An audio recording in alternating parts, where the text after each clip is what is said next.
Yun ang pagiging positive. Alam mo, lagi kong kinukwento to when I talk about being positive. Alam mo, wala kang makikitang ibon na nagugutom na namamatay sa gutom. Except those birds that you actually put them in the cage, don't let them eat for 1 week, they will die starvation. Pero those birds in the wild, you never see them starving. Wala kang makikita na bubagsak sa harap mo, nangingisay, kita ribs, patay. Wala, pero ba't ganon? Kasi before even God created those birds, inuna niya yung provision. In other words, bago niya gawin yung mga ibon, ginawa niya muna yung pagkain. Hahanapin lang nga ng ibon yung mga pagkain. Pero ginawa ng Diyos yung pagkain bago yung ibon. Balik ko sa inyo. Bago kayo tawagin dito, ginawa na yung mga taong magpapaglobal ambassador sa inyo. Hahanapin niyo.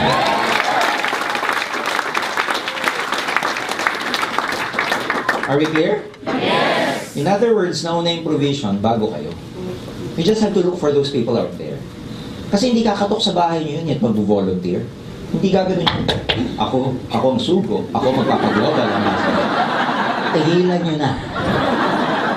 Walang magbo-volunteer at bigla na lang magpa-pop up sa buhay mo at sasabihin, ako hinahanap mo, uy. Walang ganon. You have to look for them, go out there, and really work hard. Ganon talaga. Walang magpapakita ng ganon-ganon lang. And merong tinatawag na gestation eh. I mean, you just have to wait for a period na aani ka. Kasi ang pagtatanim iba sa pag-ani. There's a time for everything. Sabi nga sa Ecclesiastes.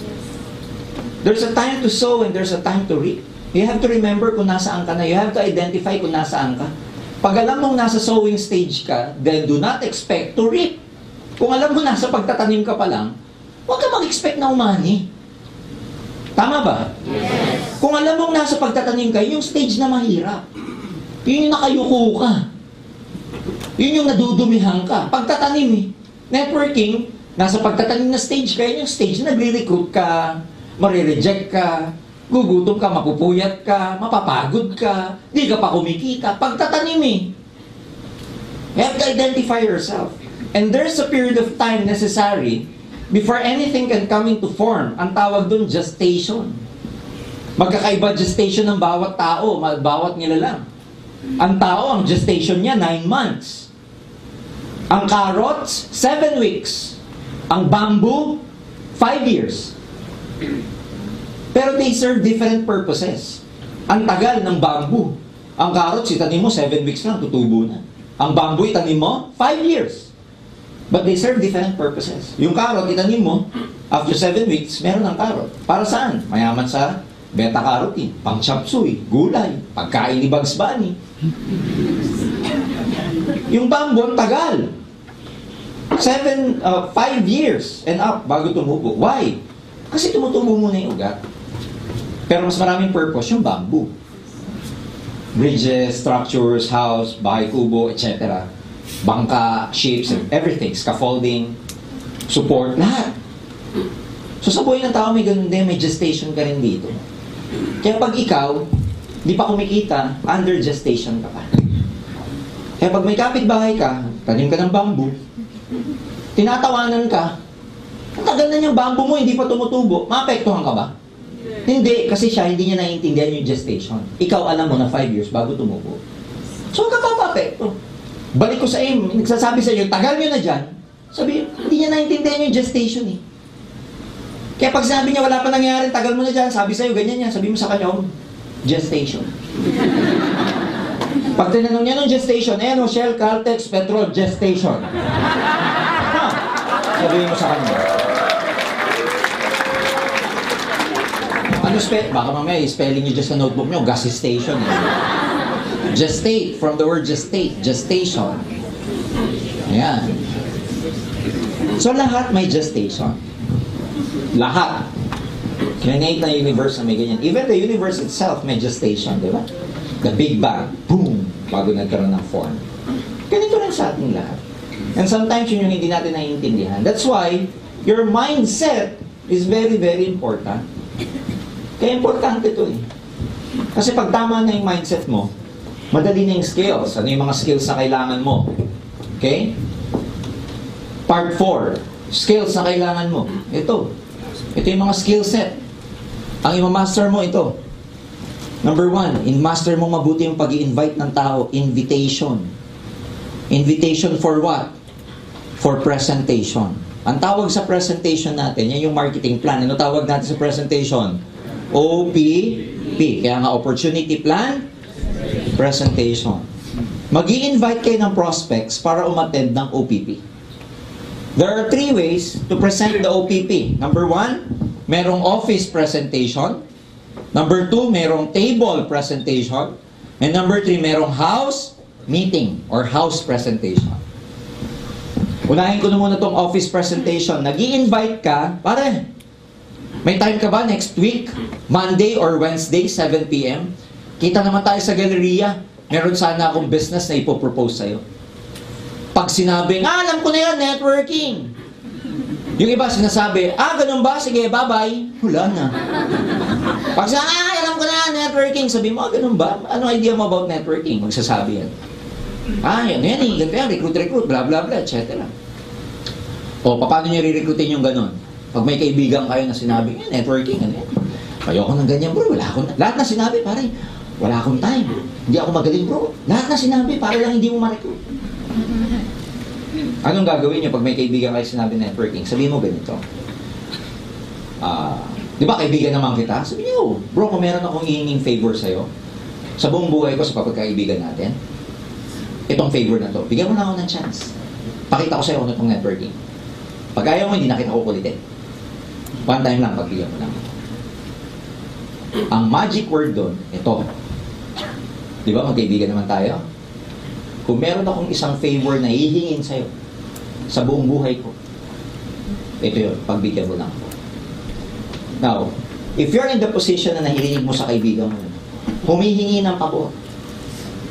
Panghabang buhay na pabor. Pagbibigyan mo, hindi. Kaya kayo masama sa loob mo, sige na nga, habang buhay. Ang nakataya, pagkakaibigan mo. Nakuha nyo ba? Kasi ang goal mo lang naman mapaupo sila. Are we clear? Yes! Kailan kayo gagaling sa invitation? Sa dami ng may invite.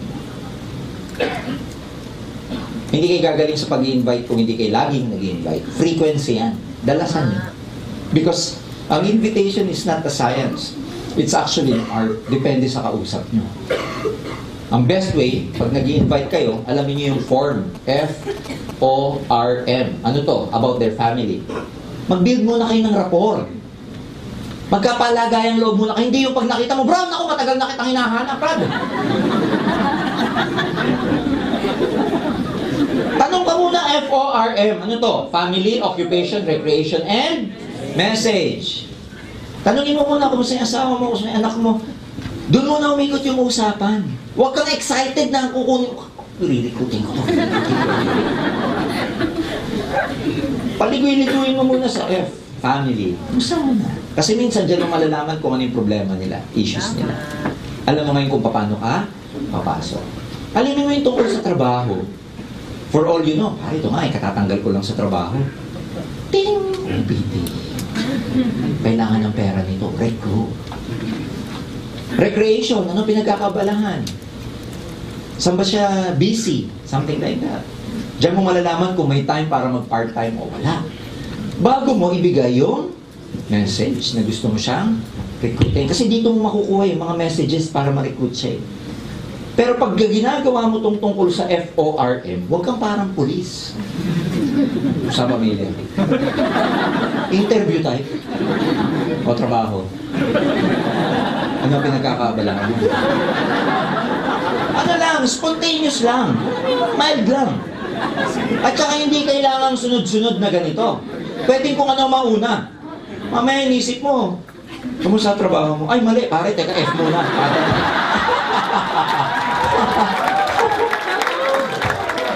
Nakuha nyo? Ibig lang sabihin namin dito, dyan iikot yung usapan. Maliwanag ba? O, bago nyo imbitahin. Ang invitation, pag bago ka, keep it short and simple. In other words, huwag nyo munang sabihin aim global or networking. Pero pag marunong ka na mag-defend what is aim global, what is networking, katulad ng mga matatagal na distributor dito, when I recruit, straight. When I recruit people broad, alam mo na ba yung aim global? Hindi pa, ano yan? Pero may sasabihin ko sa kanya, narinig mo na ba yung networking? Ay, oo. Pero yung e-global, hindi mo pa naririnig? Hindi pa. Ay, nako, brother. You're missing a lot of things. Nire-raise ko yung curiosity. Sasabihin ko sa kanya, ako, parang hindi mo alam yung e-global. Ilang years ka na sa work mo? 10 years na. Hindi mo talaga narinig yung global? Ganun pa mukha ko. Hindi pa. Nako, Brad, nako. Pero biro sorry pero ito sabihin ko sa'yo. Kung hindi mo nakikita yung opportunity namin in global, hindi mo nakikita yung pagkakataon na pwede ka maging successful financially. Kung may time ka, kahit 15 minutes lang, pwede ba tayo mag-coffee? Pakita ko lang sa'yo kung ano yung global. Pakita ko lang kung anong negosyo ko. Iba-iba minsan may invitation na ganito. Kunwari, ang iniikutan ko circle parang sa school ng aking daughters. They're in a very exclusive school. Mayayaman yung mga magulang. Pag mga PTA, kita mo, yayaman ng mga parents. May lawyers, may ibang negosyo. Siyempre, pagkakakilalahan, maririnig mo kung saan sila nagtatrabaho. Pagdating sa akin, ano sasabihin ko? I'm in the distribution business of food supplements all over the Philippines. And I'm the exclusive distributor here in Asia Pacific and in the whole America.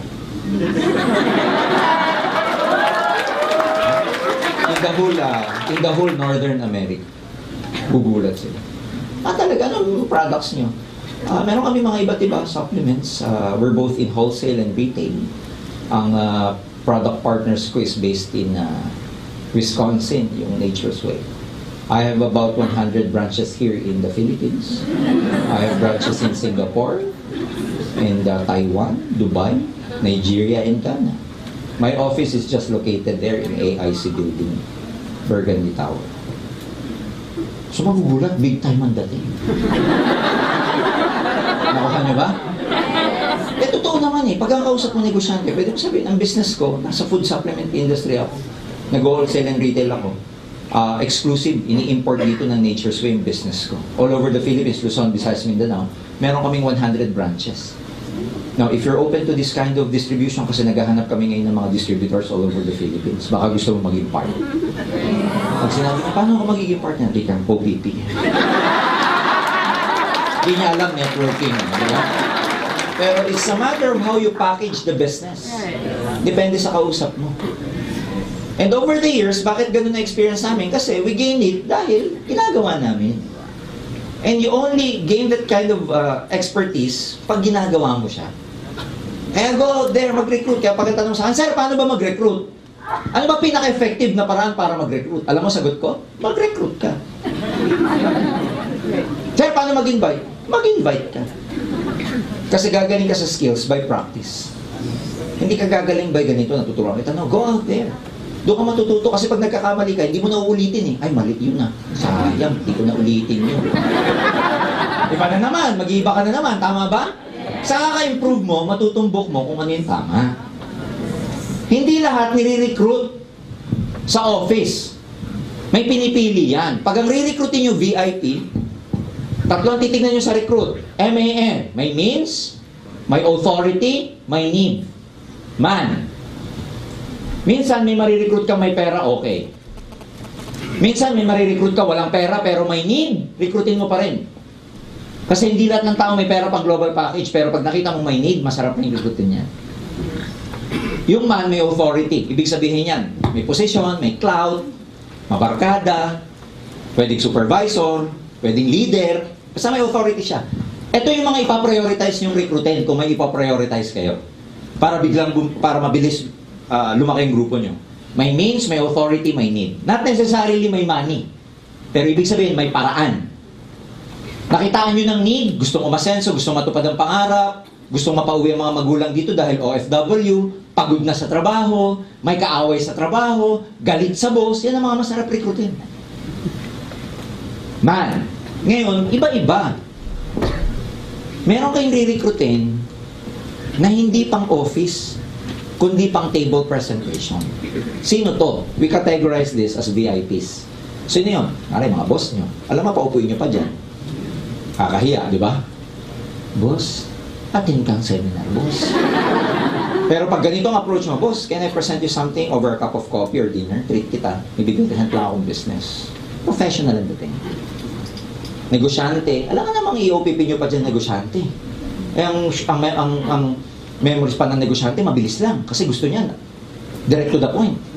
Pinaupo mo yung negosyante dyan, yung speaker, o kaya yung nag-i-introduce. Isang palakpak. Magugulat siya. 1 milyon. Negosyante.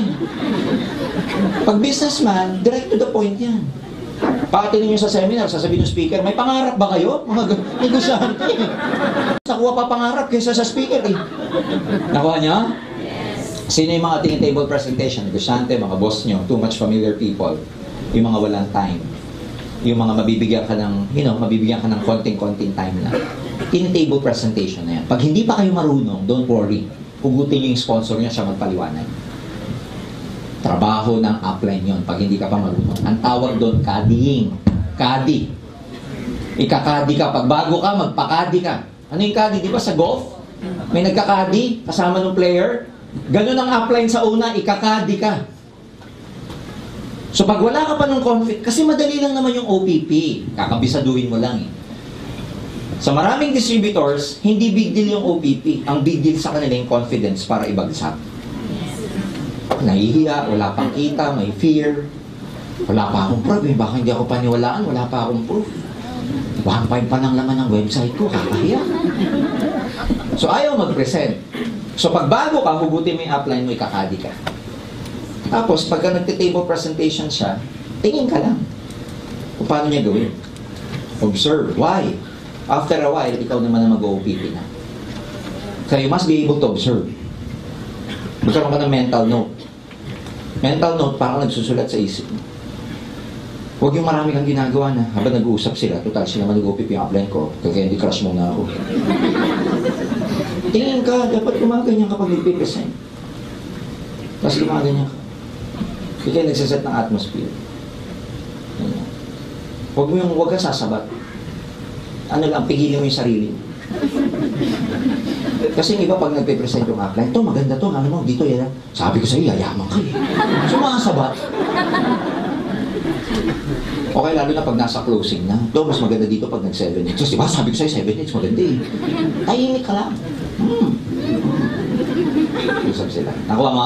Yes. Ang magpe-present, sino muna? Upline. Makinig ka lang.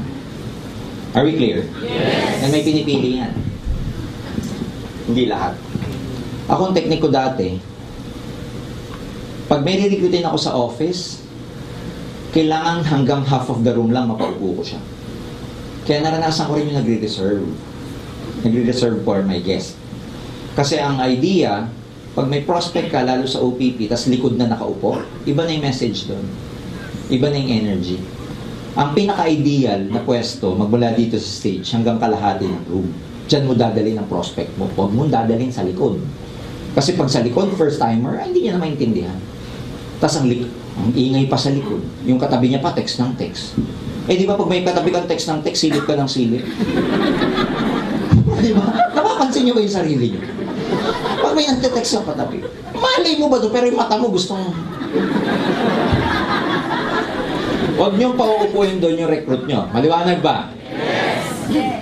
Merong house meeting. Ano tong house meeting? Pag first timer ka, bago ka, kapipiliin mo lang. Pwede ka mag-gather ng tao sa lugar nyo. Gather your friends, relatives, and neighbors. Sa sala, sa garahe, o kung sa ilalim ng puno, merong pwesto. Pupunta dun yung upline mo magpapaliwanag. Home party or house meeting, ibig sabihin yan, ikaw yung organizer, dadala ka ng tao sa lugar ninyo. Mga 12 to 15 people. Yun yung manageable. More than that, hindi na manageable. Masarap sa home party, house meeting, direct approach. Ano yung direct? Yung tipong interactive, napaka-close mo sa audience. Na minsan, habang nagpapaliwanag ka on the spot, may nagtatanong, pwede. Tapos, may konting pika-pika kasi sa dulo yan, kainan. Kasi kasama na sa kulturang Pilipino, pag nag-invite ka, Mari, punta ka naman sa bahay sa Sabado. Meron akong business partner na darating, mag-present siya ng business na ginagawa ko ngayon, part-time. Baka interested ka, meron ding health orientation. Punta ka doon, by 3 o'clock. May konti din kainan. Pag narinig yung kainan, dadating. Tama ba? May konting salo-salo. Pangka mo na yun. Basta pag bago ka, huwag masyadong magastos yung salo-salo nyo. Mamaya niya, malapiesta, may kare-kare, adobo, may crispy pata, spaghetti. Wag, bago ka pa lang. Kaya, minimal lang ang gastos. Basta ang idea lagi dyan, 1 solid and 1 liquid. Alam niyo na yun. Tubig na may yelo. Eh, tunaw na yung yelo. Tubig na lang. Kahit pika-pika, sandwich, crackers, everything, pansit. Tapos sa dulo, yun yung kainan. Doon masarap mag-closing sa kainan. Kasi maraming tanong ng tao doon. Sometimes may audience ka, pag nagustuhan, uuwi lang, kukuha ng pera, bibili na yung dinidemo mo. So, sa tatlong to, depende kung saan kayo comfortable. Walang ideal kung alin dito sa tatlong gagawin ninyo. Pero it's a case-to-case basis. During my time, nag-concentrate ako sa table presentation at saka sa house meeting. Dito nag-concentrate yung buong group ko. Nang nagiging audience namin sa office presentation, yung mga na-OPP na namin sa table presentation tsaka house meeting. Kasi minsan mas masarap magdala ng audience sa office pag may idea na yung nadala. Pero pag wala pang idea, make sure nakaupo siya between dito sa harap hanggang sa kalahati ng room. More than half of the room backwards, hindi na effective ang message ng OPP. Now, that is my practice before. It doesn't mean you have to apply my practice. Ibig sabihin, kailangan magamay mo, matansya mo kung saan ka effective. The best way to know, apply the trick. And malalaman mo kung saan ka effective doon. Ano ka, saan ka ba comfortable? Depende rin sa market mo yan eh. Depende sa marirecruit mo eh. Ako kasi engineering, I was working before at my company, so karamihan ng mga recruits ko, professionals. Hindi ko mabitbit sa seminar yan, kasi dating ng seminar sa kanila, boring. Di ba? Alam mo yun, dragging.